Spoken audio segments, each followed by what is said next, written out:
মাহমুদুল, ঈদের ছুটি শেষে আপনার এলাকা মানে উত্তরাঞ্চল থেকে ঢাকামুখী মানুষের কেমন চাপ মহাসড়কে দেখছেন আমাদেরকে জানান।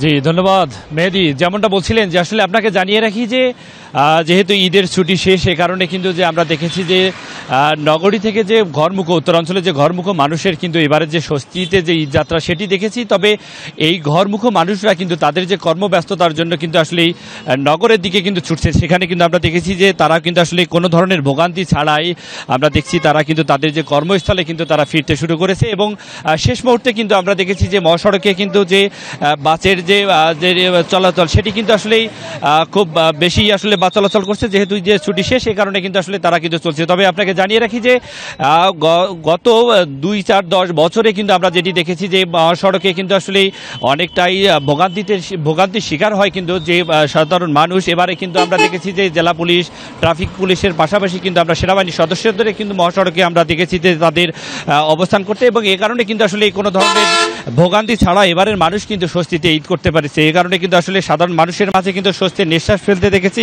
তবে জানিয়ে রাখি যে আমি যে জায়গাটিতে রয়েছি রংপুর ঢাকা মহাসড়কে, এখানে আমরা দেখেছি যে আসলেই এই উত্তরাঞ্চলের 66 পদাতিক ডিভিশনের 72 ডিভিশন পদাতিকের যে আসলে 34 ইস্ট বেঙ্গলের যে ব্রিগেড যে সেনা ক্যাম্পের যে আসলে যে ক্যাপ্টেন রয়েছেন তাসফিন ফাহিম, তার নেতৃত্বে কিন্তু ঢাকা রংপুর মহাসড়কে আমরা বিভিন্ন জায়গায় দেখেছি যে সেনা সদস্যরা তারা কিন্তু তাদের যে দায়িত্ব সেটি পালন করছে। এই কারণে কিন্তু আমরা কোথাও রংপুর থেকে ঢাকাগামী কোথাও কিন্তু আসলে যে যানজটের খবর কিন্তু আমাদের কাছে নাই। তবে কোথাও আমরা দেখেছি যে বিশেষ করে রংপুর কামারপাড়া এবং যে বাস টার্মিনালগুলোতে সেখানে কিন্তু টিকিটের যে বাড়তি দামের কিন্তু একটা অভিযোগ রয়েছে সাধারণ যাত্রীদের। মেহেদি, এই ছিল আমার কাছে যে ঈদ যাত্রাকে ঘিরে সর্বশেষ পরিস্থিতি।